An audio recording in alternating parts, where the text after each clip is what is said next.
Hallo liebe Reptil TV Gemeinde zu einer neuen Folge von Reptil TV. Erstmal hier mein Intro-Tierchen. Ihr habt vielleicht im Internet das letzte erfolgt. Es gibt ja diese eine Schlange Emoji Snake oder wie sie rumgegangen ist. Das haben wir natürlich auch gezüchtet. So ein Emoji Ball Python.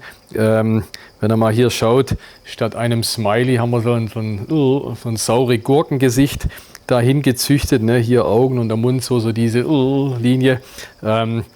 Cooler Schlupf, finde ich, wollte ich euch hiermit mal zeigen.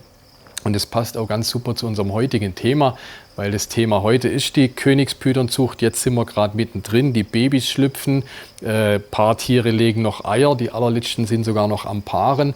Und da nehme ich euch heute mit auf den Rundgang von Paarung zu Eiablage, zu Schlupf bis zu den ersten Babys. Führe ich euch heute rum. Mittwochmorgen 9 Uhr, ihr seid jetzt live dabei bei unserem täglichen Ablauf. Wir sind jetzt dreiviertel Stunde später, bis wir Kamera alles aufgebaut hatten. Aber so ist der Tagesablauf. Wir gehen jetzt hoch in die Zucht, gucken wir, was dort paart. So fängt es an, nehme ich euch mit hoch.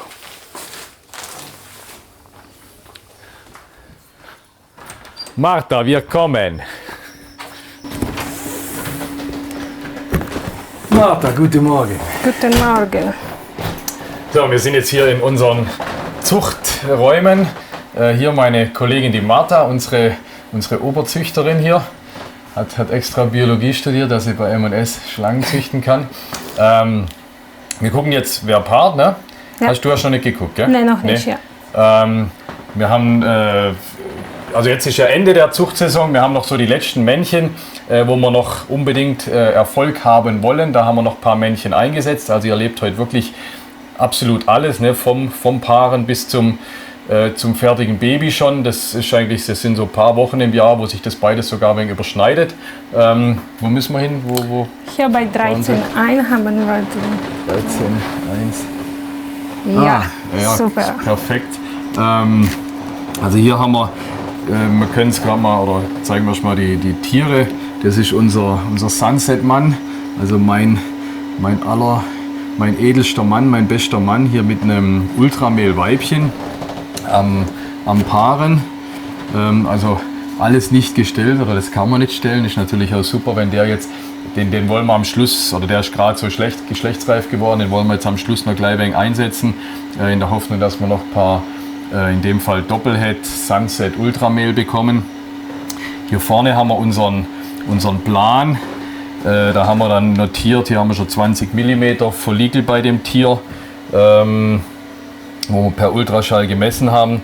Und jetzt hier haben wir das heutige Datum, 4.7. Sunset-Mann, hat die Martha gerade einen Punkt gemacht, wenn ihr es gesehen habt, ne? Hast du gerade hingemacht, ja. Gell? Weil der am Paaren ist. Ne? Das ist perfekt. Dann brauchen wir eigentlich die anderen, also wir haben noch 3, 4 andere Männer, könnten wir jetzt alle durchgucken, oder so wäre jetzt der Standardablauf, dass wir noch die 3, 4 Männer durchgucken. Ist einer noch hier im Raum? Ja, oder alle? Dann gucken wir gerade noch schnell rein.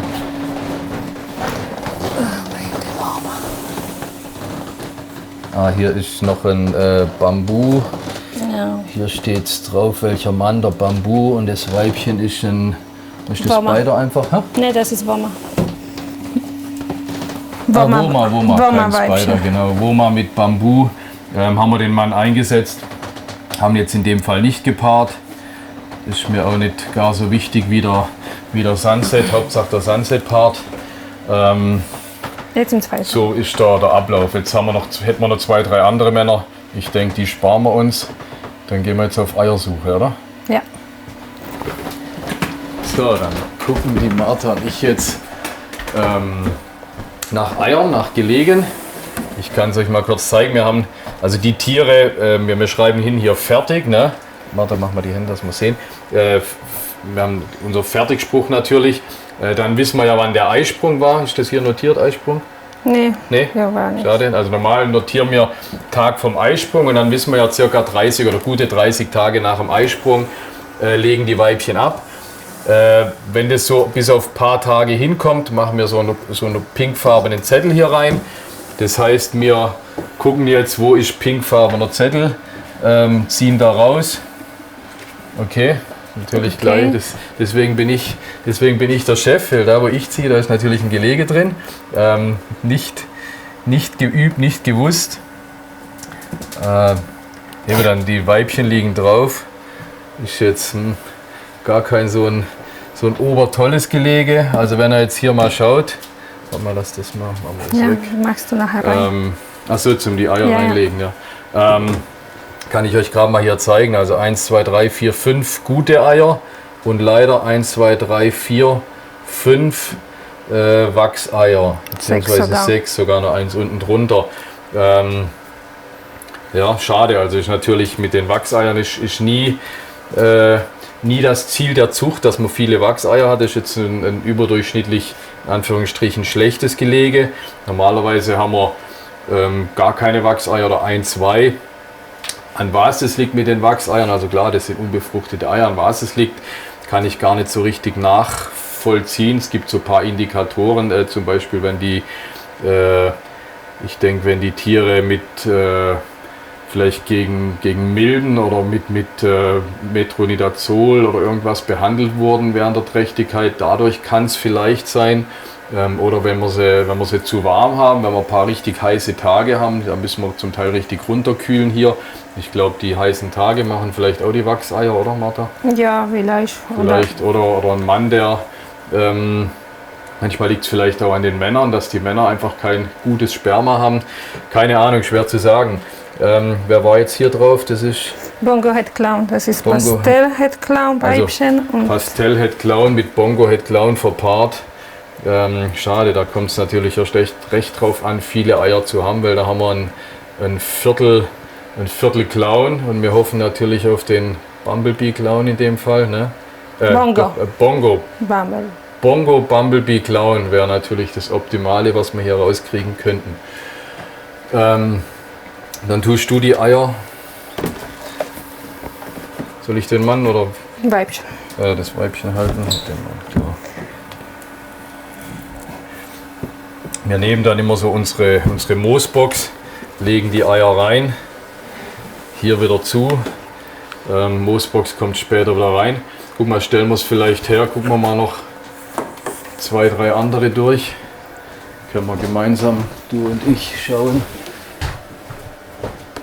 Nix, oder? Nee. Nee.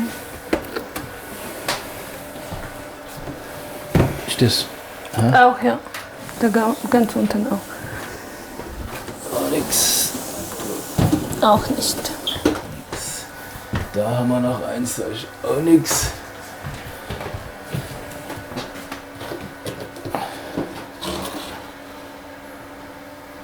Ist auch nichts.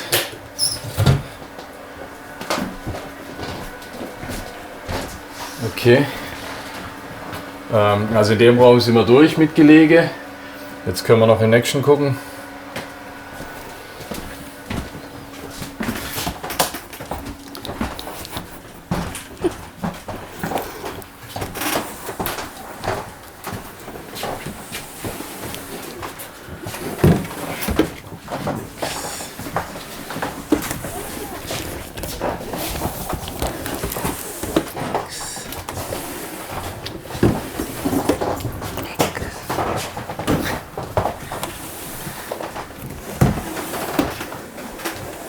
Leider nichts. Tatsächlich nichts.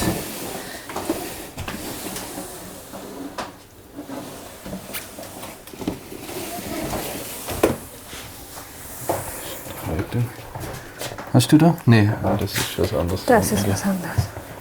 Leider nichts. Ja, gut. Da war es auch schon. Ja. Also ein Gelege für die Jahreszeit eigentlich relativ untypisch. Was ich euch mal hier noch zeigen kann, die Weibchen, die liegen dann schon richtig so da, wie wenn sie auf den Eiern liegen. Ne? Manchmal muss man wirklich zwischendrin gucken, ob nichts drin ist. Ne? Die liegen schon so, in der typischen Haltung liegen sie da. Und ja, hier genauso. Da geht es dann wirklich nur noch 1, 2, 3 Tage und dann liegt sie auf ihren Eiern drauf. Ne? Gut, haben wir ein Gelege, das setzen wir jetzt im Brutapparat ein.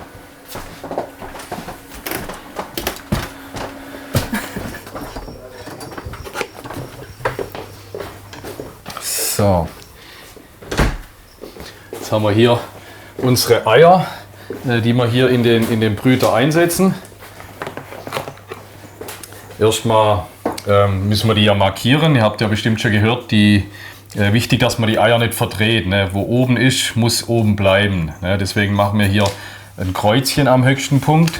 Dann müssen wir beschriften, was es für ein Gelege ist. In dem Fall Pastell-Headclown mal Bongo-Headclown. Also Weibchen war Pastell-Headclown, Männchen Bongo-Headclown.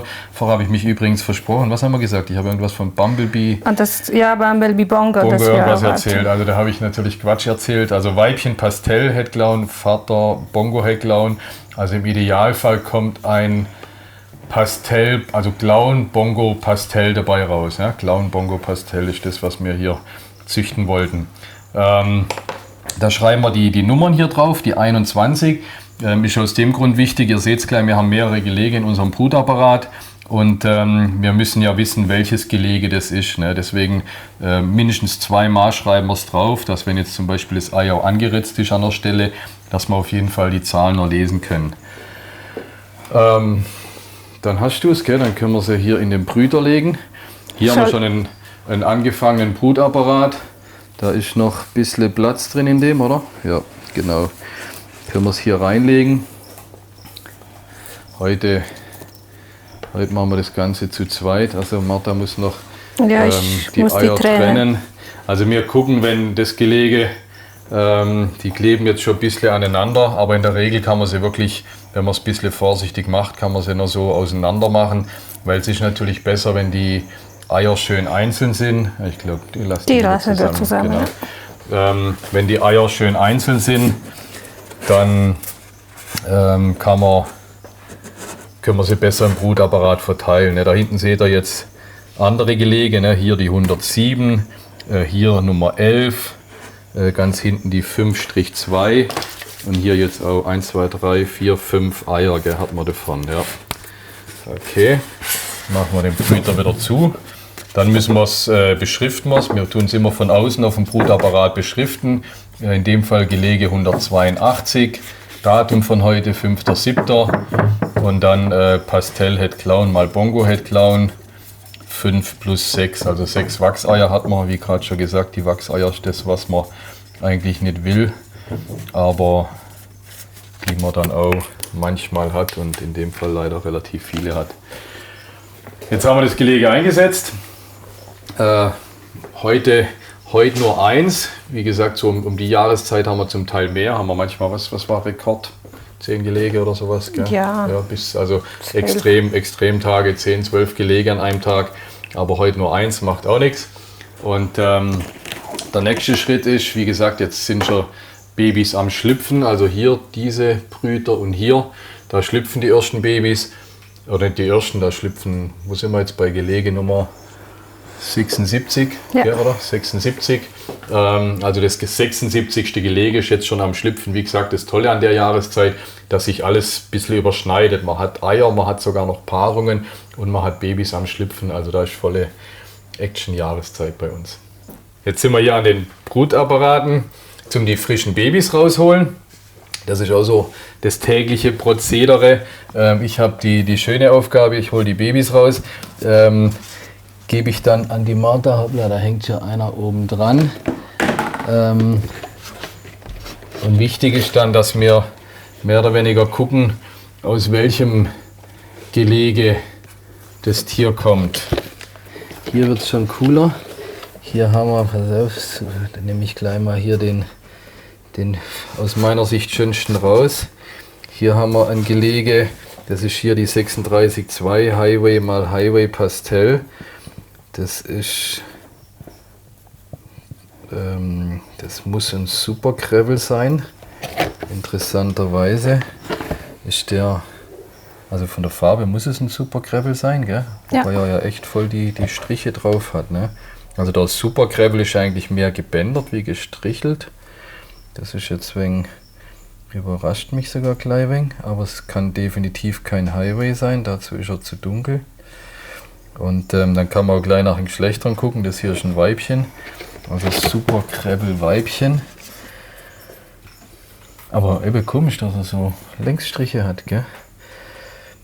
Ja, Also aber ihr muss seht super hier in dem Brutapparat jede Menge Tiere draußen. Man muss auch sagen, durch die Filmerei heute sind wir natürlich einiges später dran, wie schon ungefähr 2 Stunden später. Wir tun 3-mal am Tag kontrollieren den Brüter, morgens, mittags, abends. Wie gesagt, durch die Verspätung sind jetzt besonders viel Babys draußen, was es uns ein bisschen schwerer macht, zu gucken, wer ist aus welchem Gelege. Wenn wir irgendwelche, sage ich mal, kritischen oder Gelege haben, wo es wichtig ist, also mit Heteros, dann legen wir die natürlich einzeln. Ne? Also jetzt gerade habt ihr das Gelege Doppelhead Pied Clown gesehen. Wenn wir sehen, dass da irgendwas verwechselt werden kann oder wenn was Ähnliches schlüpft, dann tun wir die Gelege in einen extra oder in einen frischen Brüter. Ne? Dann nehmen wir die paar Eier, legen sie separat, dass wir da natürlich auf keinen Fall eine Verwechslung haben. So, da haben wir jetzt jede Menge 27er. 1, 2, 3,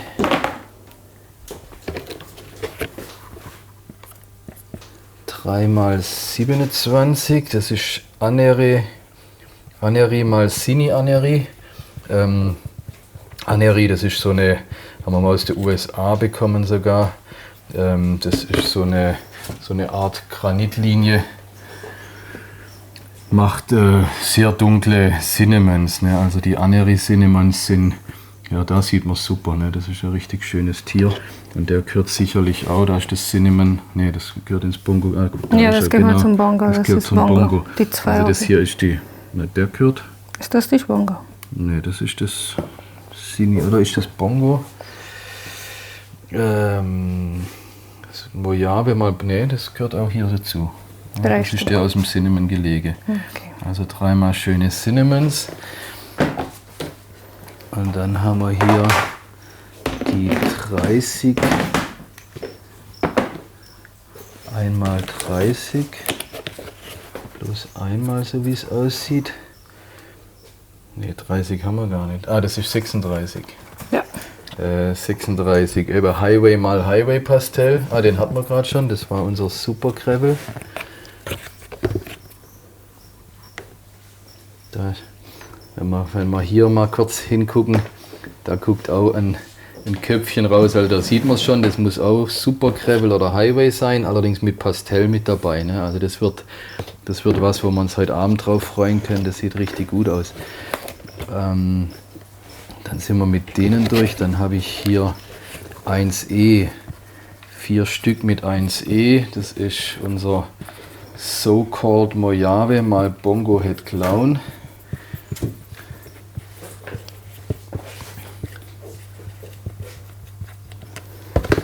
Das ist auf jeden Fall der hier. Dann muss es 1, 2, 3, 4. Genau. Die müssen sein.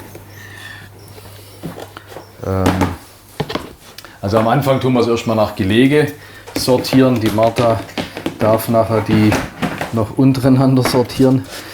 Und dann haben wir, hier haben wir auch eine, ne, wo haben wir denn? Jetzt fehlt mir, ah doch hier, 37.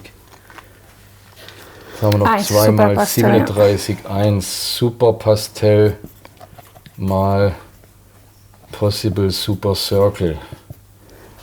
Beziehungsweise so Color Glow Butterbeer Postfire. Ah, genau, Super Pastell mal, dann war da haben wir nämlich einen Coral Glow drin. Ja, Super Pastell mal Coral Glow Butterbee Postfire. Okay, also dann, manchmal haben wir, waren 2 Männer im Einsatz, entweder der Super Circle oder der Coral Glow Butterbee. Wir sehen es ja genau an den Babys, es muss der Coral Glow gewesen sein, wobei gibt es auch wieder natürlich Ausnahmen, es können auch 2 Väter in einem Gelege drin sein. Kann man nur bei Gelegen machen, wo nicht irgendwelche Heteros oder sowas natürlich schlüpfen. Ne? Wenn jetzt hier irgendwelche Heteros, und ich weiß in welcher Vater, dann ist schlecht.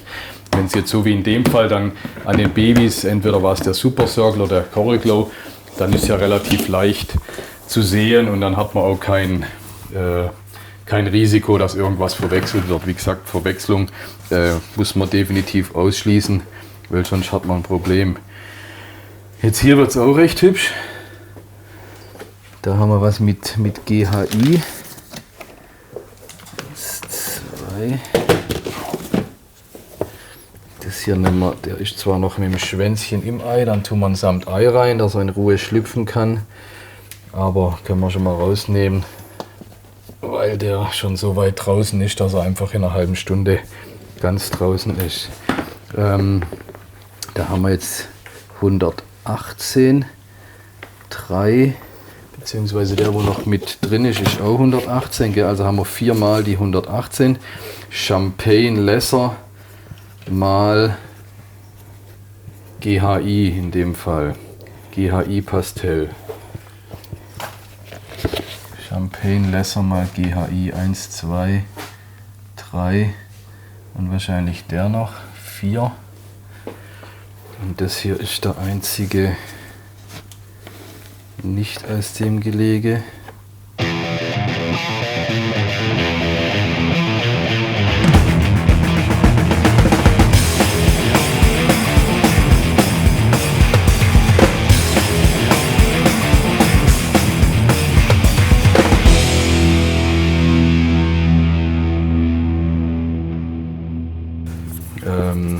Hier ist auch noch ein tolles Gelege, Pied mal Coral Glow Head Pied, aber die sind noch alle zu.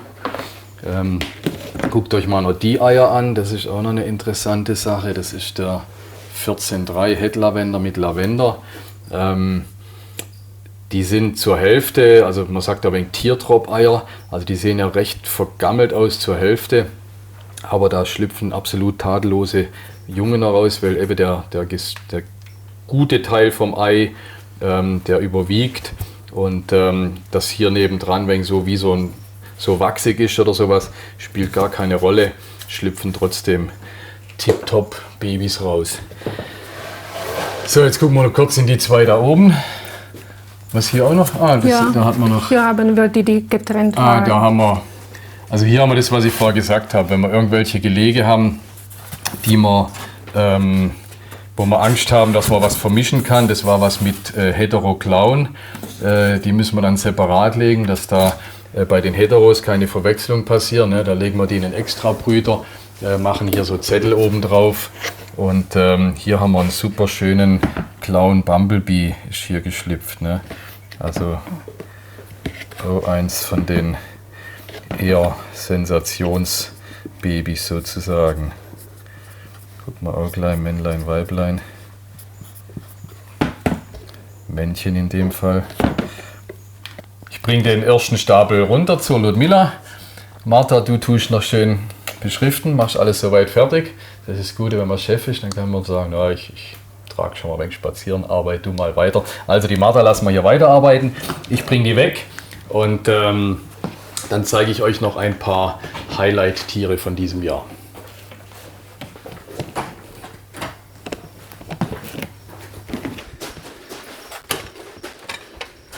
So, ich bringe der Ludmilla den Nachschub. Vorsicht, Ludmilla. Dankeschön. Ludmilla ist meine Oberbabypflegerin hier. Also alle Köpi-Babys, die ihr von uns kriegt, gingen durch Ludmillas super Hände.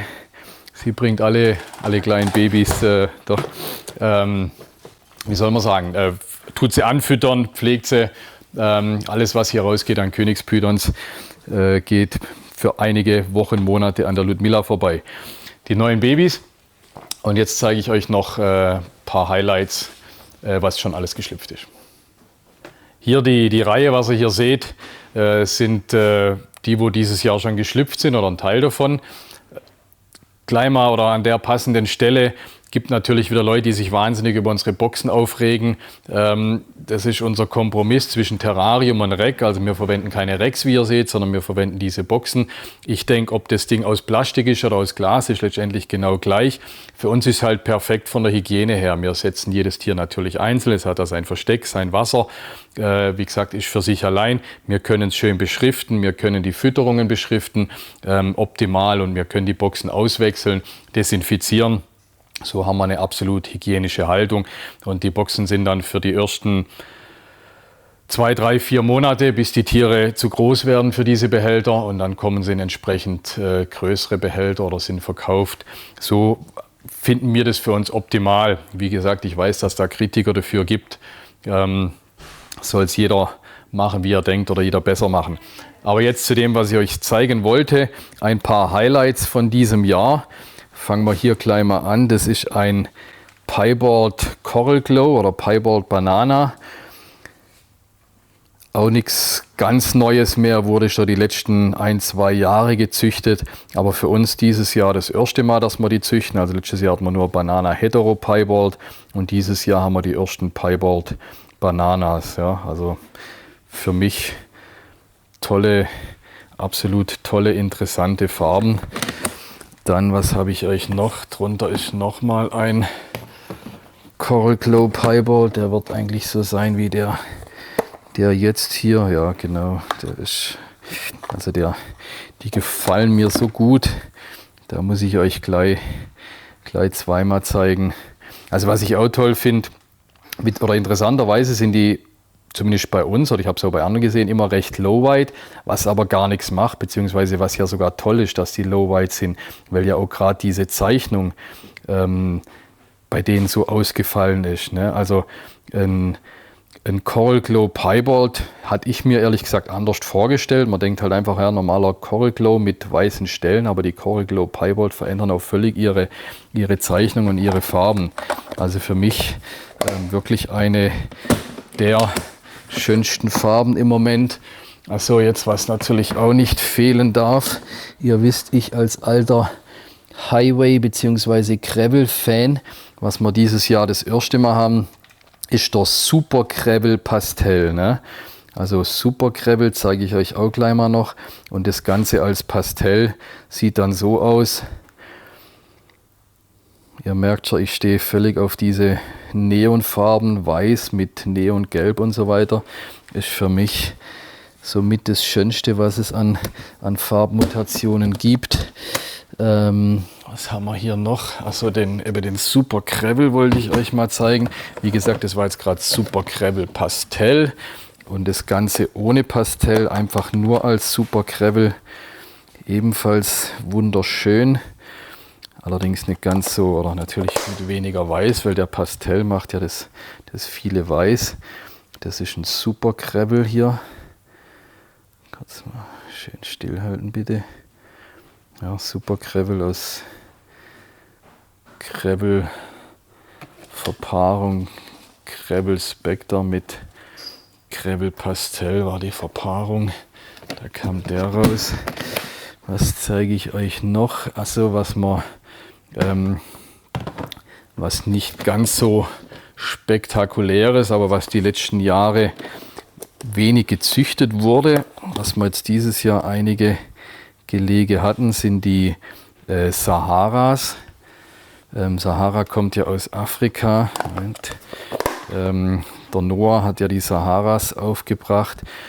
Noch immer nicht sicher oder bekannt, ob Sahara einfach was anderes ist wie Desert Ghost. Wir haben letztes Jahr Het Sahara mit Het Desert Ghost verpaart, haben keine Tiere, also keine homozygoten Tiere rausbekommen. Also ich glaube, es ist was Verschiedenes, aber da wir nur Het mit Het letztes Jahr verpaart haben, haben wir nicht genug Tiere, um zu sagen, dass es wirklich was Verschiedenes ist. Also das hier ein Sahara, ohne irgendwas anderes mit drin.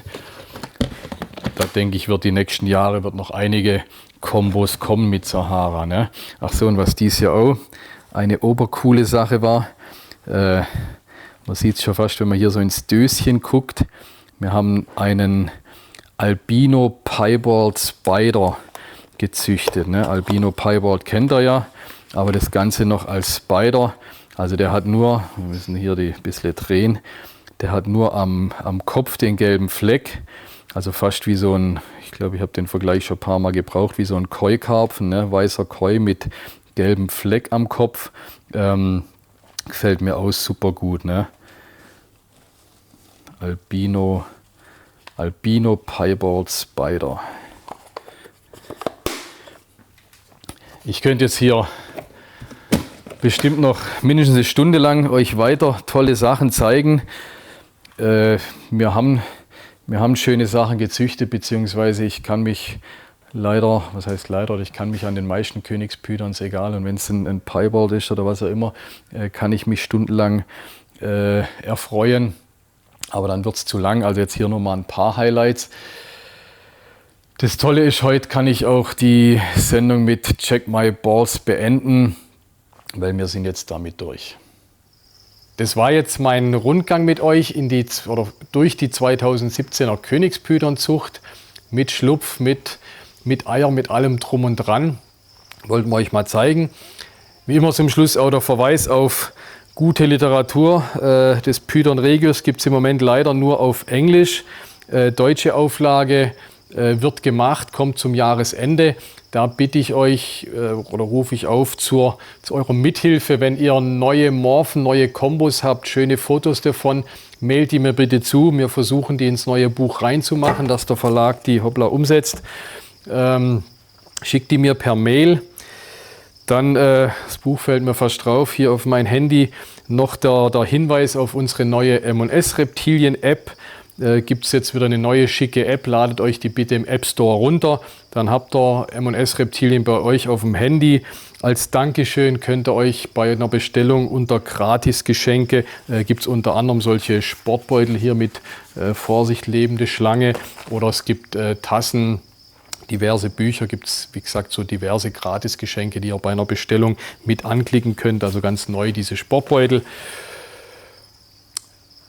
Das soweit, bleibt mir treu, checkt meine App und checkt meine Balls.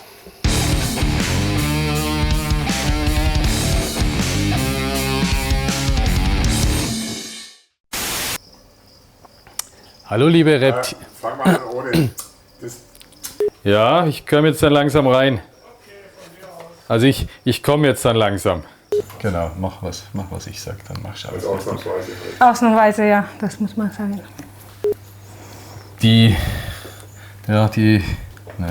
Scheiße, mach nochmal.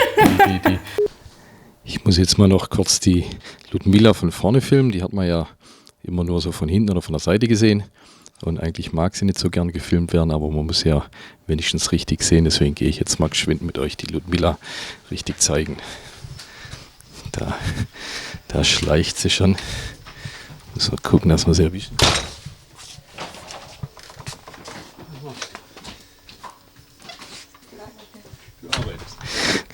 Ludmilla sagt, sie arbeitet. Also, kurz, Ludmilla, dreh dich zur Kamera. Hier mal kurz unsere Ludmilla. Absolut die Königspython-Flüsterin. Die kann alles. Jedes kleine Königspython-Baby wird von ihr großgezogen. Und die neueste Errungenschaft oder das Neueste, was du herausgefunden hast, war, dass sie nach der ersten Häutung sagst, müssen wir besser 1-2 Wochen warten, weil dann fressen sie am besten, ja, oder?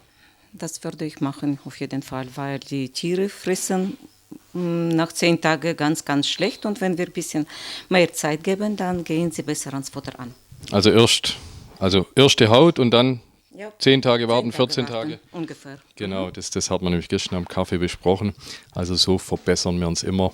Und eben Ludmilla ist hier völlig unsere Köpi-Baby-Pflegerin, und deswegen wollte ich sie auch mal richtig zeigen. Dankeschön. Ja, danke. Für gute Lob. Das muss ich euch auch noch zeigen. Hier kommt Martha, kommt mit dem neuen Nachschub heute. Gell? Also wie gesagt, Babyzeit, um Gottes Willen, alles platzt aus allen Nähten. Das war gleich tippitoppi, oder? Mal genau